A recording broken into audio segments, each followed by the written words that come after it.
I stood near gate 14 with my coat draped over one arm, the heirloom veil clutched tightly in the other, when the message arrived. 5 short words. Cold. Final. Actually, it's just her family. No greeting, no apology, not even a mom. Just that. Like I was a forgotten errand crossed off a list. The terminal noise faded around me. A woman nearby was laughing into her phone, her suitcase swinging against her calf. A child tugged on his mother's sleeve asking for candy. The world moved on, but I didn't. I stared at the screen, willing it to change, willing it to be a mistake. But the little dot that meant he was typing never came back. I didn't cry. I wanted to. My chest felt full of water and glass, something that sloshed and pierced with every breath.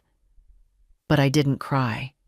Instead, I sat down slowly on the metal bench, smoothing my skirt like I had anywhere to be, like dignity hadn't just packed up and flown off without me. I had paid for my ticket myself. No one asked me to, of course. I volunteered, happy to be included, happy to come. I bought a new dress. Not expensive, but neat. Midnight blue with pearl buttons. I packed the veil my mother had worn in 1947 and I in 1972, hoping his bride might find it charming. I had it cleaned, folded in tissue, tied with ribbon. There were also the gifts. A check tucked in an envelope and a locket engraved with their initials.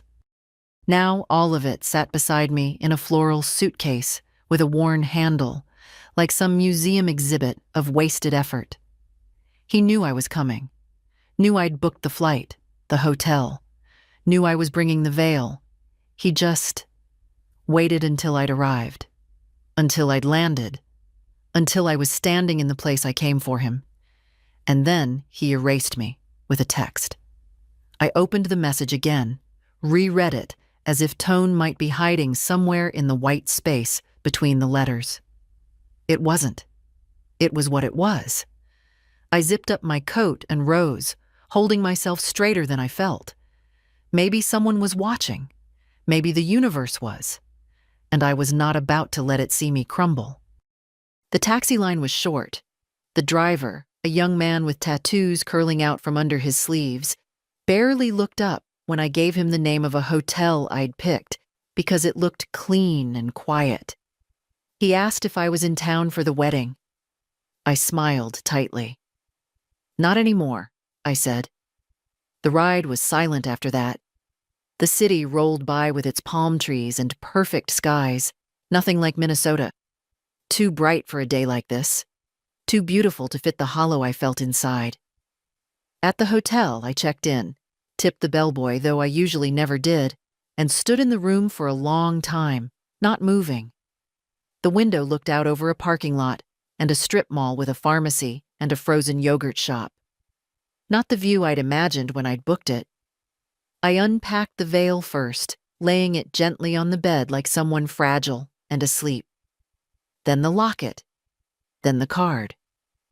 I placed them in a row, like evidence in a case no one would prosecute. And then I sat in the armchair by the window and stared.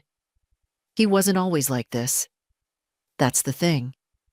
He used to cry when I dropped him off at kindergarten.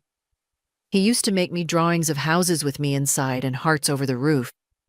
He used to sit beside me while I peeled apples for pie and ask how the sun worked. I don't know what I thought. That weddings were for family. That mothers mattered. That being the one who stayed up with him when he had the measles meant something, even now. That maybe he'd want me to stand behind him that day, quietly, with love. Instead, he erased me. And still, I didn't cry. I sat quietly until the light faded and the neon signs across the street blinked on.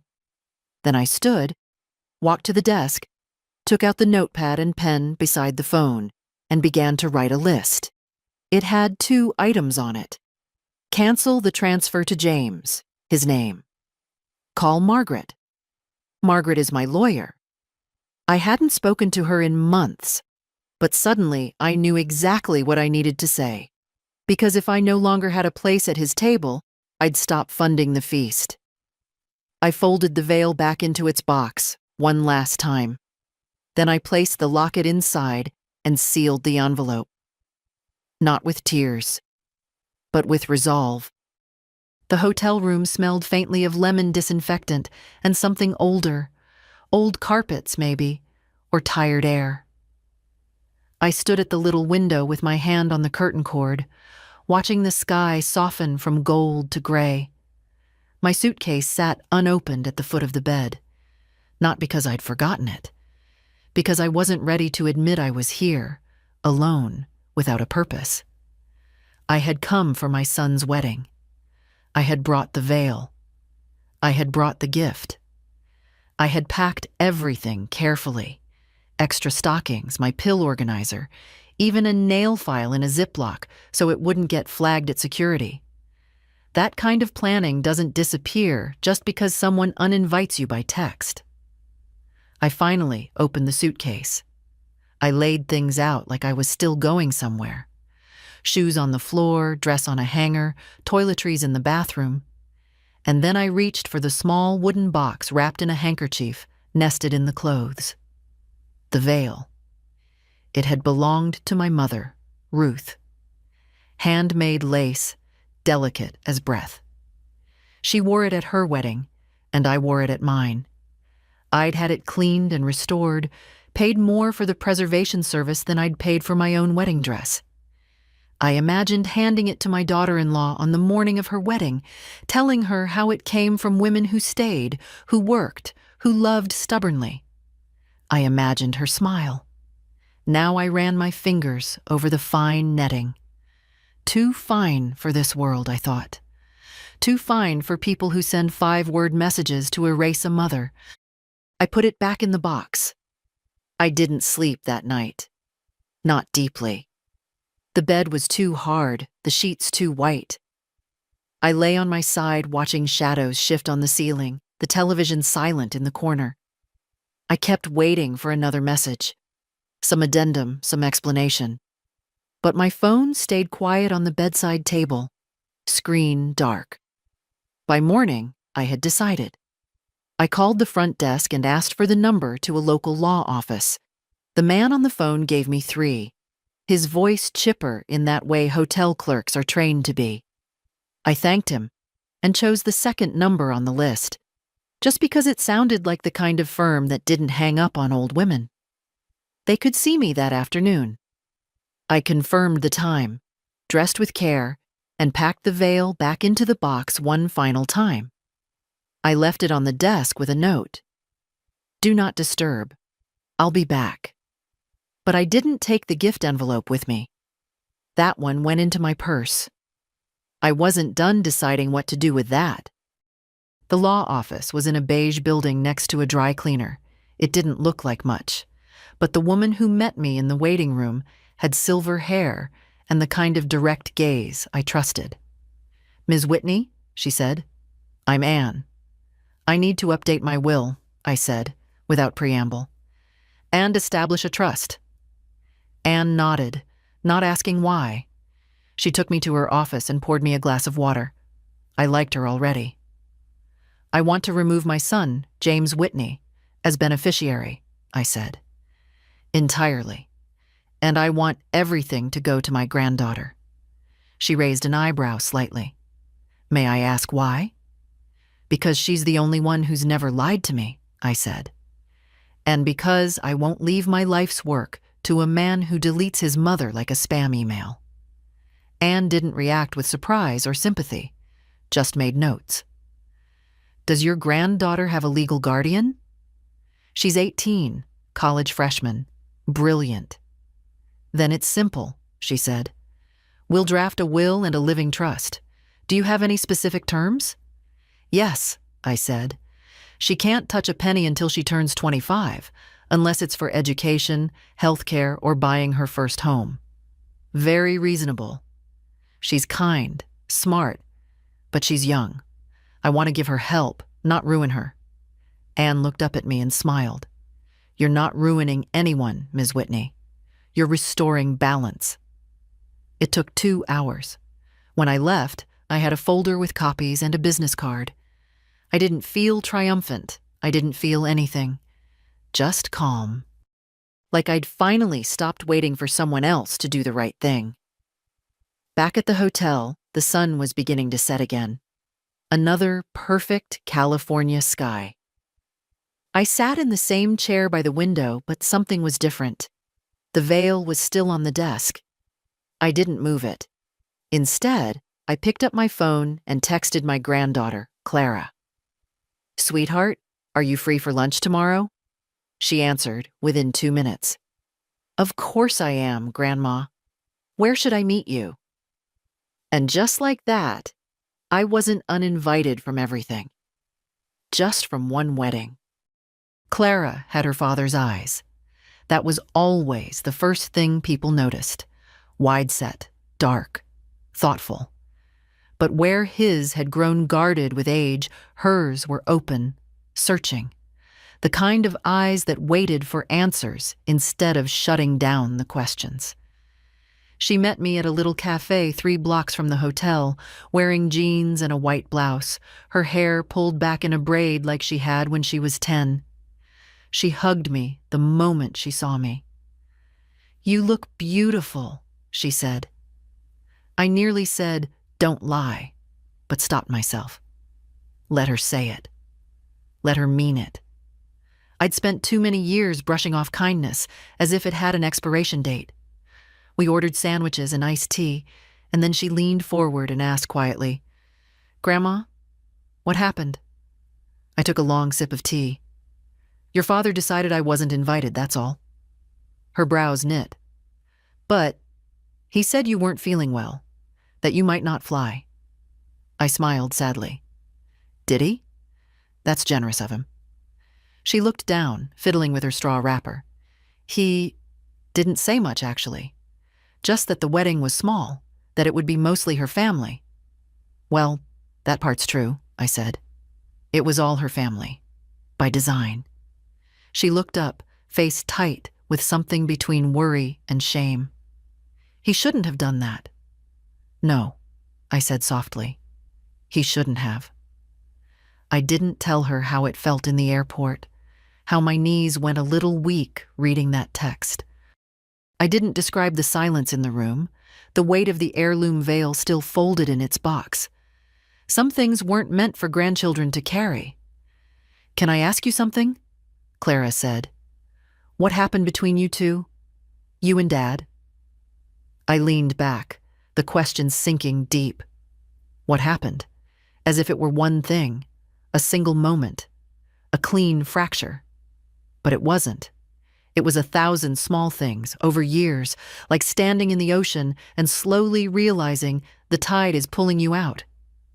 "He changed," I said finally. "College changed him. Or maybe life did. I don't blame him for growing. I blame him for turning his back." Clara didn't speak. She just listened. That alone meant more than she could know. "When your grandfather died," I said, "James came home for the funeral. He held my hand the whole time. Cried more than I did. He stayed for 3 days, and we cooked, and we laughed, and we remembered. And then he left. And with each visit after that, something closed off in him." I picked up my sandwich but didn't bite. "He married fast, moved west. Got a job, a house, a new circle. He stopped returning calls, sent gift cards for Christmas instead of coming home. And when I offered help, he took it, but always with a kind of silence, like he was doing me a favor by accepting it." Clara was quiet. "Did he ever say why?" "No. But I knew." "Knew what?" I hesitated. "That I embarrassed him." Her hand froze around her glass. "I was a public school teacher, not glamorous, not polished. I wore cardigans with loose buttons and brought Jell-O salads to potlucks. His wife's family, well, they come from money. They speak in a certain way, dress in a certain way. I never fit in. But that's no excuse." I shrugged. People don't need excuses to abandon you, just convenience. Clara looked like she might cry, but didn't. She had my bones. I saw it in her chin. I want you to know something, I said. I'm not telling you this to make you choose sides. I'm telling you because no one else will. Because it's the truth. And because I want you to understand that what your father did to me has nothing to do with who you are, or who you will become. She nodded slowly. Thank you for telling me. I reached into my purse and pulled out the envelope I'd meant for her father and his bride. Inside was the locket, not the check. That was already being rerouted. I brought this for the wedding, I said, but I think I brought it for you. She opened it gently. The locket was small and gold, engraved with delicate initials, C.W. and L.W. Clara Whitney, and long ago Louise Whitney, my mother-in-law. Inside, a photo of Clara at 5, and one of me at the same age. She blinked fast. I don't know what to say. Just say you'll keep it, I said. I'll keep it. The check would go to the trust. The veil would go back in the closet. But this moment, was enough. I had thought I'd lost a son, but I'd found a truth, and a granddaughter who saw me. And that was something to build on. My husband died on a Wednesday. It was early spring, one of those bright mornings when the world feels too alive for grief. The daffodils were just starting to poke through the soil by our porch. I remember because I'd noticed them that same morning, bending to touch one, thinking how stubborn they were, how they always came back, no matter how hard the frost had been. He died quietly. No drama, no long illness, just a breath that didn't come back. George Whitney was not a remarkable man if you looked at him through the world's lens. He sold insurance, drove a Dodge, made his coffee too weak. But he loved me with a steadiness that outlasted every disappointment life handed us. When my mother passed, he held my hand for 6 straight hours. When I lost the baby before James, he came home from work and just lay beside me until I slept. We were married for 34 years. Not all of them easy, not all of them kind. But we chose each other again and again, even in the quiet. After the funeral, James stayed for 3 days. He helped clean the garage, sorted old papers, took 2 boxes of his father's things back to the airport. On the last morning, he hugged me long, his chin against my shoulder. "You'll be okay, right?" he asked. I said yes. And he believed me. He left me with the house, the Buick, and a bank account that could last if I was careful. He also left me with silence. A long one. In the beginning, I didn't feel it. I filled the days with school. I was still teaching then, 3rd grade, which meant juice boxes and shoelaces and sticky hands. The noise helped. Children don't leave room for too much thinking. But evenings came, and they were quieter than I'd ever known. No voice from the other room asking where the good batteries were. No shuffle of slippers on the kitchen floor. Just the creak of the house and my own breath. The first year, James called every Sunday, always at 5. We'd talk about the weather, about my health, about what he was reading. Then it became every other Sunday. Then once a month. Then only when he needed something. There were excuses, of course. Work, travel, the baby. His wife wasn't big on phone calls, he said. She liked structure. She liked space. I gave him space, enough to lose a continent between us. He never said it outright, but I could feel it in the way he hesitated before introducing me to new people. "This is my mom," followed by a pause, a shift of tone. I wasn't elegant enough. My hands were worn. My laugh too loud. I started sending gift cards for Christmas, just to match the tone. I thought it might make things easier. He never complained. But the cards never came with calls. People talk about the loneliness of widowhood like it's something that happens all at once, like a blow to the chest. But for me, it came gradually. After the casseroles stopped. After the neighbors stopped dropping in. After James stopped saying, "Love you," at the end of our calls. It settled in like dust. I never remarried. Never wanted to. George had been the kind of man you only get once. Not flashy, but real. Present. He used to say, "Some men try to be heroes. I'll settle for coming home." And he always did. Right up until he didn't. There were nights, especially in the second year, when I'd wake up and talk to him anyway. Just soft words into the dark. Telling him what James had said, what Clara had drawn, how the furnace was making a new noise. I knew it was silly. But it helped. I think he would have been angry. Not at James exactly, but at how easily a son can forget who taught him to tie his shoes, who cleaned up his throw-up at midnight, who ran after his bike, cheering, the first time the training wheels came off. George would have said, "Mary, don't let him treat you like this." I used to answer out loud, "It's just how he is now." But now, I don't know. Now, sitting in this hotel room with the veil boxed up, the will rewritten, and Clara drinking iced tea with her knees curled under her like a girl half her age, I wonder if George was right. Maybe I let it go too long. Maybe I excused too much. But not anymore. There's a drawer in my kitchen back home that sticks on the left side. You have to tug a little, then it slides open all at once with a clatter. That drawer holds everything I thought I'd never need to reference again.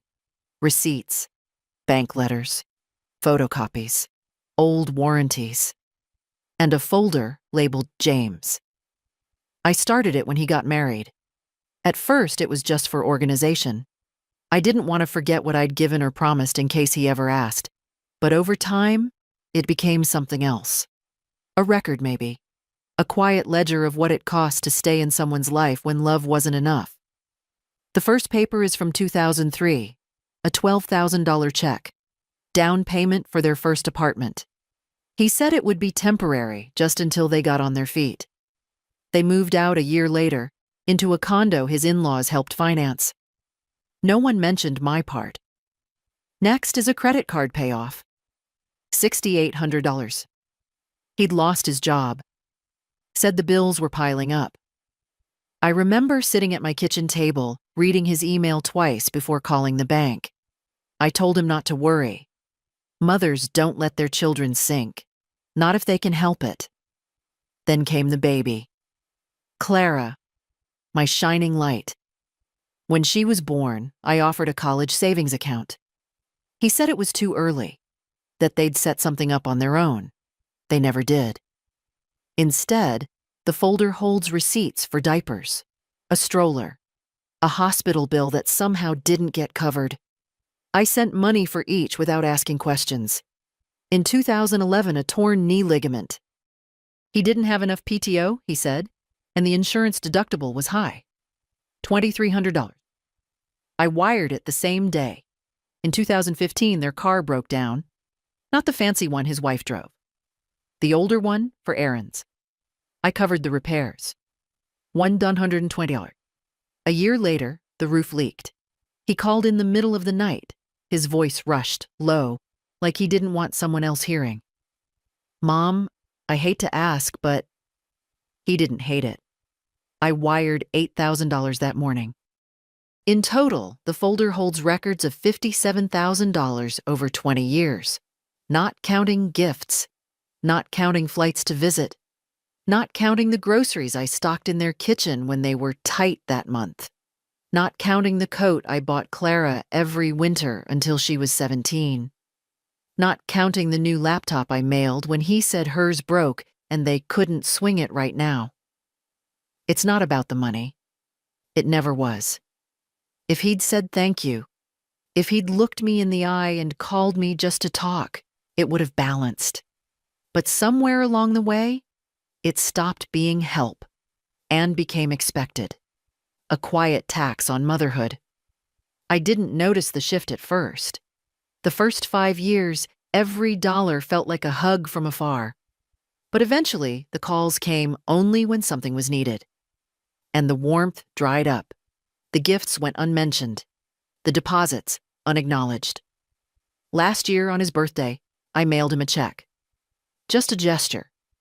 He cashed it the next day. He didn't call. He never did. The last paper in the folder is from 4 months ago. A transfer of $3,000 for incidentals ahead of the wedding. Florals, deposits, whatever she needs, he'd said. I sent it that same afternoon. Of course I did. I was thrilled to be included. Thrilled to be invited. Funny, isn't it? How much I paid to be disinvited. I looked over the papers one last time before my trip. I'd pulled them out to remind myself that I wasn't imagining things, that the distance between us wasn't just emotional, that I hadn't dreamed the neglect. It was there in black and white. They say love doesn't keep score. Maybe it shouldn't. But dignity does. That first night in the hotel was the longest one I'd had in years, longer than the night George died, longer than the night Clara was born and no one thought to call.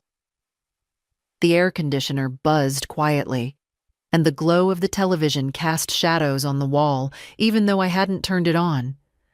I couldn't bring myself to. The silence felt more honest. I'd unpacked everything, though there was no point. The dress I'd brought hung limply in the closet, untouched. Simple, navy, with a little lace at the collar. I'd picked it because it reminded me of something my mother once wore. Modest, elegant, timeless. It was supposed to be the dress I watched my son marry in. Now it looked like a garment abandoned at a thrift store. The veil lay boxed beside the bed. I couldn't bring myself to put it back in the suitcase. It deserved more than zippers and nylon linings. It had survived generations, and I had brought it here with hope. I made myself a cup of tea using the tiny coffee maker in the corner, the kind of tea that tastes like cardboard and regret.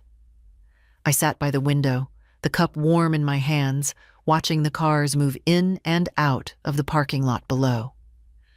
Somewhere out there, perhaps only a few miles away, my son was laughing, probably finishing his rehearsal dinner, surrounded by people in cocktail dresses and linen shirts, drinking wine paid for by someone else.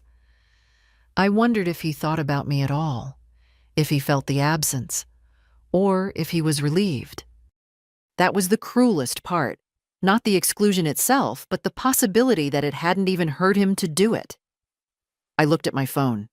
No new messages, no call to explain, no apology. Just that one 5-word dismissal hours ago. Still there? Still unread? Still permanent? I opened a blank note on the screen. I started to type. Dear James. Then stopped. What could I say that I hadn't already tried to show? I loved him. I raised him. I never asked for much. And still, he pulled away. Instead, I opened the photo gallery. Scrolled through old pictures. Him in kindergarten, tooth missing, face lit up with mischief. Him at 12, in a scout uniform, saluting crookedly. Him holding Clara in the hospital, pride and fear warring on his young face. And then, fewer photos, longer gaps, fewer smiles meant for me. I didn't cry. I expected I would, but the tears didn't come. It wasn't sorrow I felt. It was something deeper, heavier, a kind of quiet realization that maybe this wasn't a sudden cruelty, but the final confirmation of a slow departure. And then something happened. Somewhere around midnight, as I sat in that stiff chair in the strange room, I felt a shift. It was small, not loud, not brave, just a quiet thought. Maybe this was a blessing. If I hadn't come, I might have gone another year pretending things were fine, sending money, waiting for phone calls that didn't come. Maybe this cruel, sharp moment was the clarity I needed. Because something inside me had started to whisper what George might have said if he were here. Mary, you have a life too. It startled me, that voice. So calm, so clear. I poured the cold tea down the sink and washed the mug. I pulled the extra blanket out of the closet and folded it neatly at the foot of the bed. I brushed my teeth, changed into my nightgown, and smoothed out the comforter with both hands like I used to at home. And then I crawled into bed alone, not because I was forgotten, but because I had remembered something. I belonged to myself. I always had. And if no one else would honor that, then I would. Clara called me the next morning. I was sitting by the window again, coffee in hand this time, trying to work up the appetite for the complimentary breakfast I knew I wouldn't touch. The phone buzzed gently against the table, and when I saw her name, something inside me softened. At least someone still thought of me first thing in the morning. "Grandma," she said, her voice tight. "I just heard. Dad didn't invite you?" I closed my eyes for a moment. "No, sweetheart.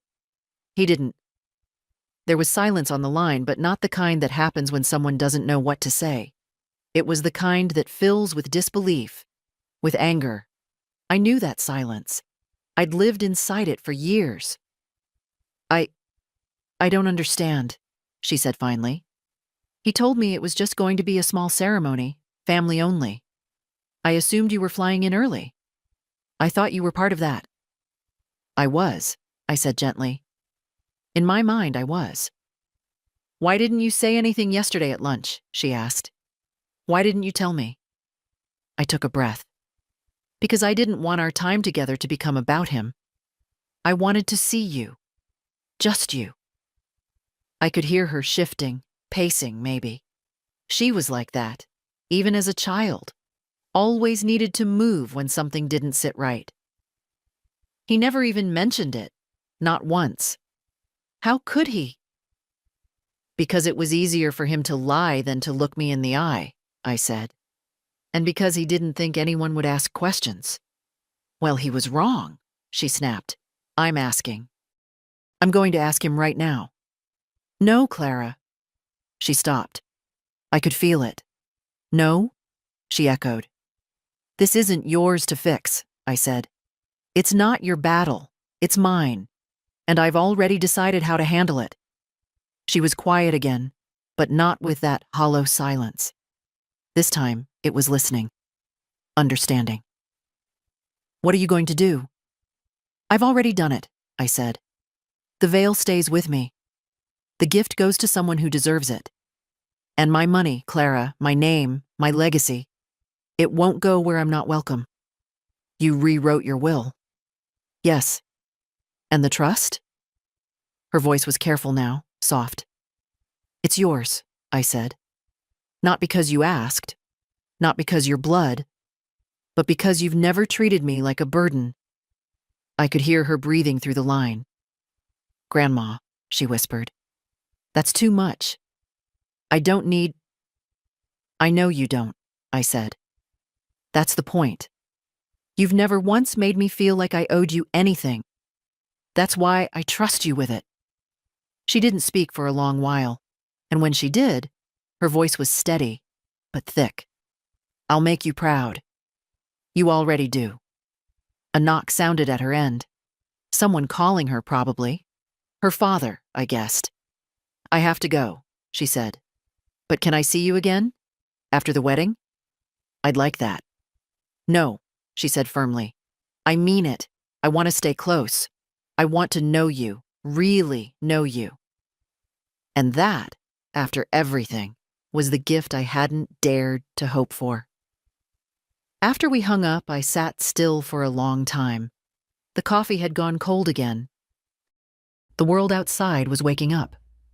Somewhere, James was tying his tie, checking his reflection, making jokes about florists running late.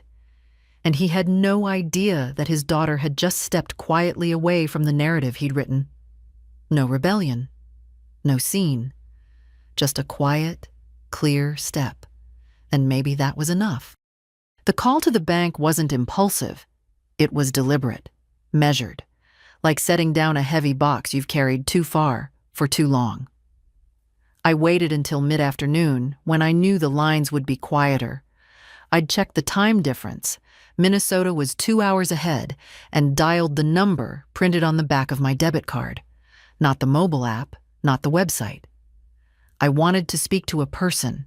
I wanted to hear it said aloud. "Thank you for calling Northern Prairie Bank," the woman chirped. "This is Rachel. How can I assist you today?" "My name is Mary Whitney," I said.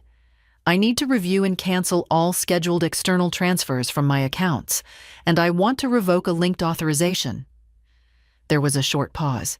I could hear her typing. "Certainly, Mrs. Whitney. I'll just need to verify a few details before we begin." I answered her questions without hesitation. Birth date. Last 4 digits. My childhood pet's name. Samson. A Labrador, loyal to the end, unlike some. Once I was verified, her tone shifted slightly, more respectful. "I see there are currently 3 scheduled recurring transfers. One to a James Whitney, monthly, for $850. One quarterly for $2,000 labeled household support, and one annual disbursement of $5,000 set for next month. I want them all canceled," I said. "Permanently?" "Yes, and I'd like to revoke any access he has to view or request changes to my account." Rachel hesitated. "He's listed as a secondary contact on your online banking, with permissions to initiate but not finalize transfers. We can remove that access immediately." "Do it." She typed again. "Done. May I ask, just for our records, should we mark this as fraud, family reassignment, or personal change of circumstances?" "Call it clarity," I said. Silence.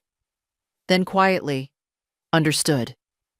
I asked her to email me the updated confirmation, and she did so within minutes. I read every line, every canceled dollar, every severed link. There it was. Tangible. Real. For 20 years, I had subsidized his life like a silent investor in a company that never listed me on the board. Rent, bills, emergencies that turned into patterns. I did it because I was his mother, because I thought that's what love meant. But it's not love when only one person shows up. It's not family when the calls come only with conditions. And I'm not an ATM. That night, I took out the folder labeled James from my suitcase. I had packed it on instinct, not knowing if I'd need it. Now, I opened it one last time. Each sheet felt heavier now. Not because of the money, but because of the silence that had followed each transaction. No thank you. No calls. Just quiet withdrawals.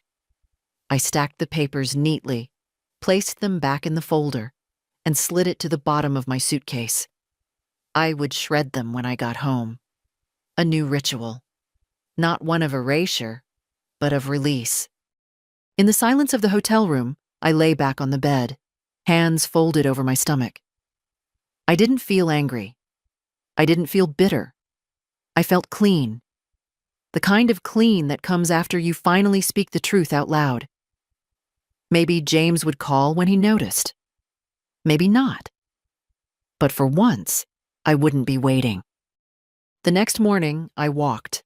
Not because I had somewhere to be, not because anyone expected me, but because the air felt good on my skin, and I needed to remember what it meant to move without purpose, just for the sake of feeling alive.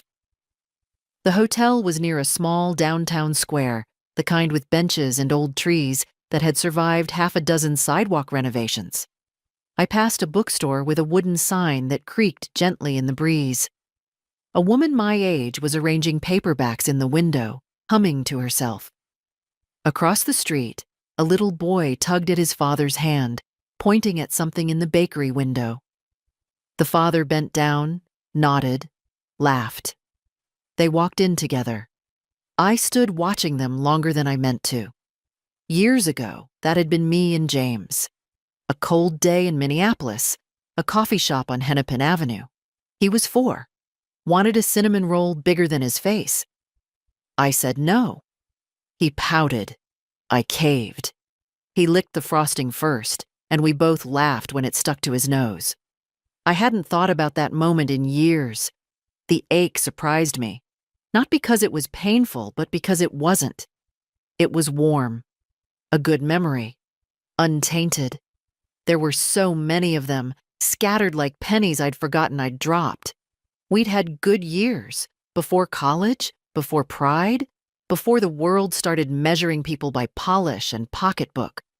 Maybe that was the hardest part, knowing the love had been real once, that it had eroded not because of hate, but because of distance and neglect.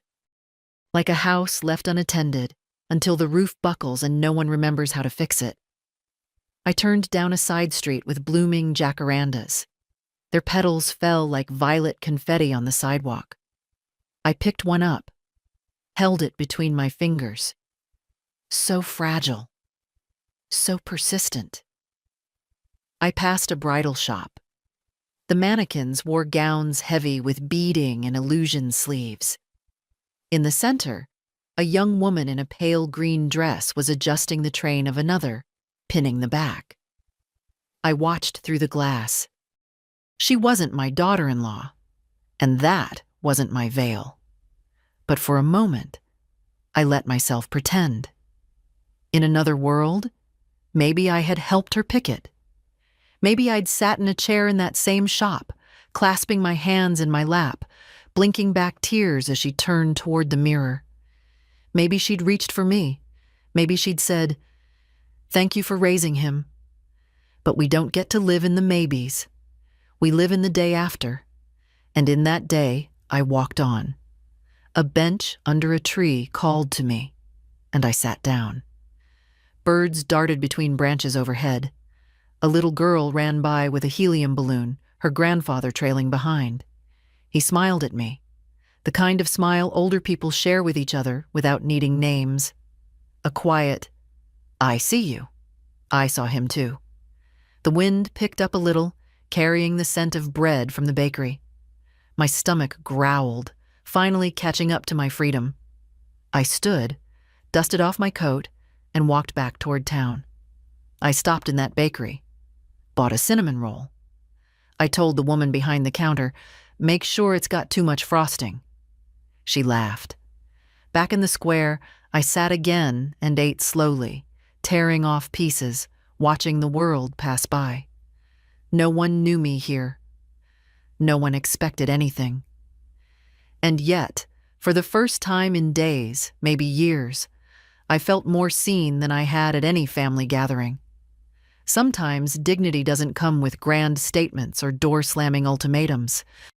Sometimes it's a woman eating a cinnamon roll on a bench, savoring her own company, while her bank account breathes free and her heart finally beats without apology. The law office was quiet, tucked above a real estate agency in a 2-story building with green trim and peeling paint. No reception desk, just a brass plaque on the door. Chambers and Reed, attorneys at law. The kind of place that didn't waste money on appearance, and I liked that. Anne opened the door herself. She wore the same navy blazer, the same composed expression. She offered me a seat and poured water into a thick glass. I didn't need it. I wasn't here to soften anything. "I've reviewed the documents you signed last time," she said, placing a neat stack of papers in front of me. "We've removed your son as a beneficiary and added your granddaughter as the sole recipient of the living trust and estate." I nodded. "Good." "Would you like to include a letter of intent?" she asked. "Sometimes it helps clarify choices if anyone contests." "No one will," I said. "He won't fight for something he didn't know I still had." She raised an eyebrow slightly but didn't push. "All right. We've also drafted the irrevocable trust, as you requested. The terms specify access for education, housing, or medical expenses until age 25, after which Clara has full control. Perfect, I said. She's responsible, but I want her to earn the rest, not expect it. Anne tapped the folder, then folded her hands. Would you like to include a clause preventing James from contesting or attempting to access the trust? Yes. Done. The pen in my hand felt heavier than I remembered. Signing those papers wasn't hard. It wasn't even sad. It felt like writing a final chapter that had been waiting, half finished, for years. I signed each line, my name steady and sure. M. Whitney. Again. Again. When it was over, Anne gathered the papers and sealed them in a blue envelope. Would you like me to notify your son? She asked. I thought about it. No, I said. Let the silence speak. She slid the envelope into a drawer. Then we're finished. As I stood to leave, she placed a hand gently on my arm. You know, she said, most people come in here clinging to their decisions like they're hoping someone will talk them out of it. You didn't flinch. I've already spent 20 years flinching, I said. Downstairs, the sun had shifted. Afternoon light stretched long across the sidewalk. I stood there for a moment, holding my bag, feeling oddly light. I hadn't just changed names on a document. I'd rewritten the legacy of my own story. James would be fine. He always was. His wife had family money. They'd navigate the mortgages and expenses. Maybe he'd be angry. Maybe not. But I wasn't afraid of that anymore. I hailed a cab. The driver glanced at me in the rearview mirror. Anywhere in particular?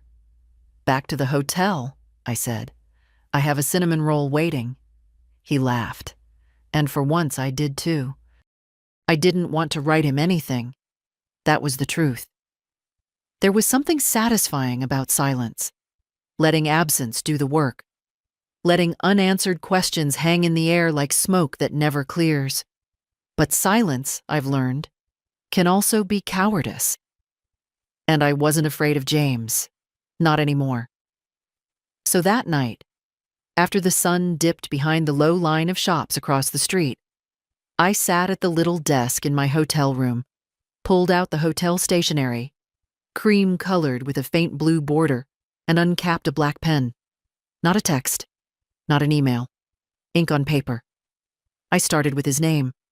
James, not Jimmy, not sweetheart, not the name I whispered over crib rails when he was teething. Just James. The man. The son who had made a decision, and now would hear mine. I paused, then wrote. I arrived Thursday, as planned. I brought the veil, the gift, and the dress you'll never see. I sat at gate 14 with a suitcase full of history and hope, and I received your message just before baggage claim. 5 words. Actually, it's just her family. I waited. I thought perhaps it was a mistake, that you would follow it with another. I'm sorry. We'll figure it out. Please still come. But nothing came. So I made my own plan. I stayed in a hotel. I walked the city. I watched strangers be kind to each other. I ate a cinnamon roll alone on a bench and felt more dignity than I have in years. I thought about what it means to be a mother. I thought about what I gave you. My time, my body, my money, my stories. I remembered staying up all night with you during fevers, making birthday cakes shaped like dinosaurs, driving to spelling bees and soccer games and piano lessons. You were never unloved. You were never unsupported. And yet, somewhere along the way, you decided that I no longer fit the image you wanted, that I was too plain, too small town, too much like where you came from, and not enough like where you were going. I don't begrudge you your success. I wanted you to have everything. But I never expected that in giving you that freedom, I would lose my place in your life entirely. I wasn't angry when you sent the message. I was empty. And then surprisingly, I felt relieved. Because finally, I had permission to stop waiting. To stop sending checks and quiet love and photos that went unreturned. To stop wondering what I had done wrong. It wasn't what I did. It's what you chose. You chose not to invite your mother to your wedding. Not out of cruelty, perhaps, but out of discomfort. You didn't want to explain me. You didn't want to fold me into your curated life. So I will not be folded. Instead, I've opened something new. I've canceled all future transfers and removed your access to my accounts. I've rewritten my will. Clara is now the sole beneficiary of my estate. Not because I want to punish you, but because she has never pretended I don't exist. She met me at a cafe and asked what happened. She listened. She stayed. She cared. You used to be that boy. Maybe one day you'll want to find him again. If you do, I won't slam the door. But I won't stand in the doorway either, holding a tray of forgiveness for someone who hasn't asked. Your absence at your own wedding may not have looked like a chair left empty, but it was. Mine. And now that I've filled it, with my own self, my own voice, I'm not giving it back. I wish you peace, and I wish you honesty. The kind that starts when you look in the mirror and ask, what did I choose? Love, because I never stopped. Mom, I read it twice before folding it. No rage, no theatrics, just truth. Weighty and clear. I slipped it into an envelope, wrote his name on the front, and left it on the corner of the desk. Not for mailing, not yet. But it existed now. Like a stone placed gently on a grave, not to mark a death, but to say, I came. I remembered. And now I can walk on. The morning of the wedding dawned like any other. Sunlit, clean, with a breeze that tugged gently at the palms outside my window. No fanfare, no ache, just morning. I had no invitation, no seat among the rows of white chairs, but I knew the time, knew the place. Clara had mentioned it once without realizing what she was giving away. So I dressed. Not in the navy dress I'd brought for the ceremony, but in a soft gray blouse and slacks. Comfortable, clean, appropriate for sitting in a garden, watching life go on without needing to be part of it. I took a taxi. The venue was a private estate on a hill, the kind of place that photographs well. Stone pathways, arched hedges, pale roses blooming too perfectly to be real. The gates were open, guests filtering in, all pastels and linen and laughter. I didn't go inside. There was a bench across the street, shaded by an old jacaranda tree. I sat there, veil in my bag, hands folded, quiet, not hiding, just witnessing. A man parked a golf cart near the entrance. Two women in matching silk dresses adjusted each other's hair. A young couple posed for a selfie beside the ivy-covered arch. I could hear the distant murmur of music warming up. Strings, soft and pleasant. I watched them arrive, each one oblivious to the woman across the street who'd paid for more than one of their champagne flutes. I saw James, too. He stepped out of a black car, tall and polished, laughing at something the best man said. His tuxedo fit him perfectly. His hair was combed the way I used to do when he was 5, parted to the side, smoothed with a little water. He didn't look toward the street, didn't glance back, as if the world behind him had never existed. I wasn't angry. I thought I might be. That seeing him in his final act of exclusion might break something in me. But all I felt was distance, the kind that doesn't hurt anymore. A woman in a pearl-pink gown approached him. The bride, I assumed. Her smile was radiant, practiced. She looped her arm through his and said something I couldn't hear. He nodded. They walked toward the archway, guests rising, and I stayed on my bench, invisible and whole. Somewhere inside, vows were being exchanged, promises made, toasts prepared. I hoped it would be a kind marriage. I hoped they'd find something lasting. But I wasn't part of that story. Not anymore. The ceremony lasted 22 minutes. I know because I counted. Birds came and went. A dog barked in the distance. Someone spilled what looked like white wine on their shoes. And then the applause came, loud and cheerful. People filtered back down the walk. Music picked up. Cameras clicked. James posed with his in-laws, with friends, with the officiant. Not with me. Never again with me. I stood up then, quietly, smoothing my shirt, brushing a few petals from my lap. I didn't feel bitter. I felt untethered. There's something powerful about seeing a moment you were excluded from and realizing you survived it. I turned away from the estate, walked back toward the city, past shops, past the cafe where Clara and I had met, past strangers who smiled at me like I belonged. And I did. Because sometimes, family isn't who invites you to a wedding. It's who meets you the next day for breakfast, just to hear how you slept. Clara met me the next morning. She didn't wear makeup. Her hair was in a loose bun, and she looked tired in a way that had nothing to do with sleep. But when she saw me, she smiled. Not politely, not out of guilt, but with something quieter. Relief, maybe, or recognition. We sat outside a small cafe near the park, the same one where we'd met before, though we didn't mention it. She ordered tea. I asked for coffee. Strong. For a while, we just sat. The hum of morning life moved around us, dishes clinking, bikes rolling past, someone's dog yipping at pigeons. How was it? I asked gently. She blinked. Strange. How so? It all looked beautiful. Perfect, really.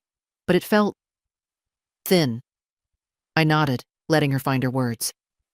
No one mentioned you, she said. Not once. I kept waiting for it. For someone to say, too bad Mary couldn't be here, or even just ask where you were. But they didn't. That doesn't surprise me. She bit her lip. I wanted to say something. I almost did, during the toasts. But I didn't want to make it about me, or you, or anything. You did the right thing, I said. No, I don't think I did. I just did the easy thing. I looked at her carefully. Her eyes were red-rimmed, but steady. That Whitney steadiness. It skipped her father but came through in her. You're not responsible for my pain, Clara. I know, she said. But I still felt it. She pulled something from her bag. A folded napkin. Inside was the locket. She laid it on the table between us but didn't push it toward me. I brought it with me yesterday. I kept it in my dress pocket the whole time. That's not a pocket piece. I know, she smiled, but it felt right, like I was carrying you with me. I touched the locket gently, then slid it back toward her. It's yours, I said. Not just to keep, to wear, to carry forward. She looked down at her tea. I think Dad knows I'm upset. He tried to joke with me last night, but I barely answered. You don't have to choose. But I already have, she said quietly. Not sides, just truth. I know who's honest with me. I know who sees me. I felt something shift in me then, not triumph, not victory, just healing, like a door long swollen shut, finally creaking open. I wish I could promise it won't get harder, I said. But it might. The older you get, the more people will ask you to pretend things are fine that aren't. She nodded slowly. You're the only one who's ever said that out loud. I reached across the table and held her hand. You don't owe anyone silence. She squeezed back. Neither do you.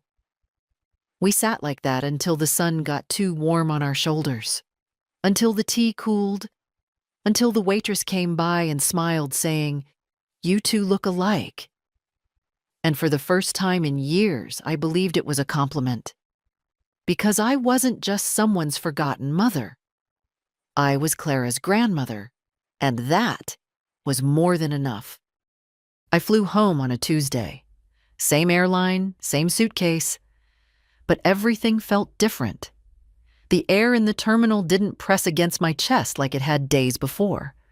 My steps were slower, but steadier. I wasn't leaving anything behind. Not really.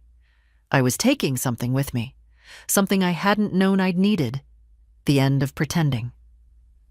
The flight was quiet, a few businessmen scrolling through slides, a couple with a toddler between them, dozing against each other's shoulders. I read a book I didn't finish, stared out the window, ordered tomato juice just to taste something real. The Minneapolis sky was soft and low when we landed, not dramatic, not cold, just honest, the kind of gray that asks nothing of you. A cab took me home. The driver didn't speak much, and I didn't fill the silence. The streets looked exactly as I'd left them. That was a comfort, not a disappointment. When I stepped through my door, the familiar creak greeted me like an old friend. The house smelled faintly of dust and lavender cleaner. Nothing had changed. And yet, everything had. I set my suitcase down gently and walked through each room like I was seeing it new. The kitchen, with its chipped tile.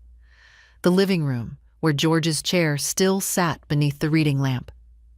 The bedroom, where the photo of him and James as a toddler still rested on the nightstand. I didn't touch it. Didn't turn it down. I just let it be what it was. A moment caught in time, not erased by what came after. I made myself tea.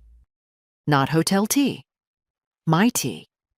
Chamomile and mint, with a spoonful of honey and the mug that said, "World's Okayest Mom." A joke gift from Clara when she was 12.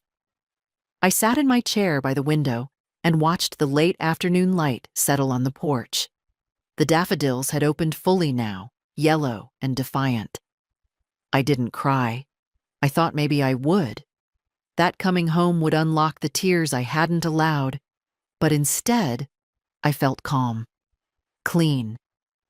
The way a room feels after you've finally pulled the old rug and seen the floor beneath it. Later, I went to the drawer. The one that sticks on the left. I opened it, pulled out the folder marked James. I sat at the table, turning each page over one last time. Receipts. Transfers. Notes.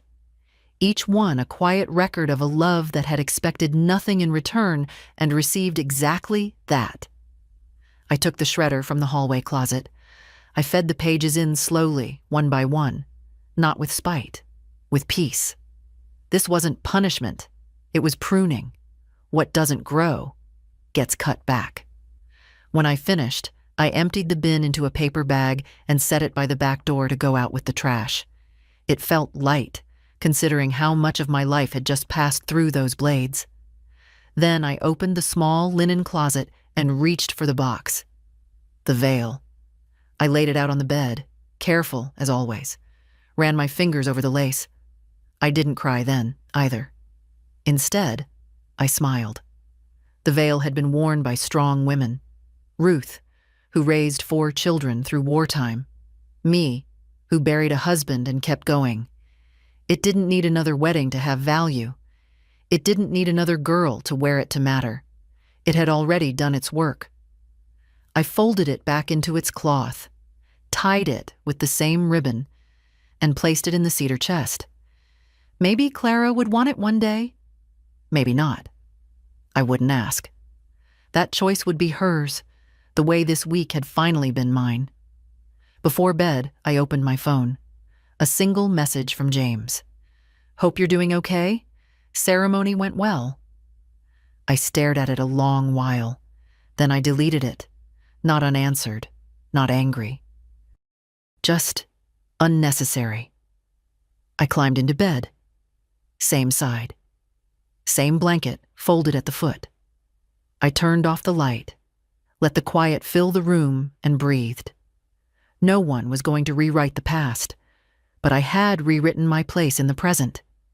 And in the morning, the daffodils would still be standing. So would I. It's been 3 months since the wedding. The seasons turned slowly here, as they always do. The trees shifted from pale green to that fuller, heavier shade they wear just before the heat sets in. My garden's blooming again.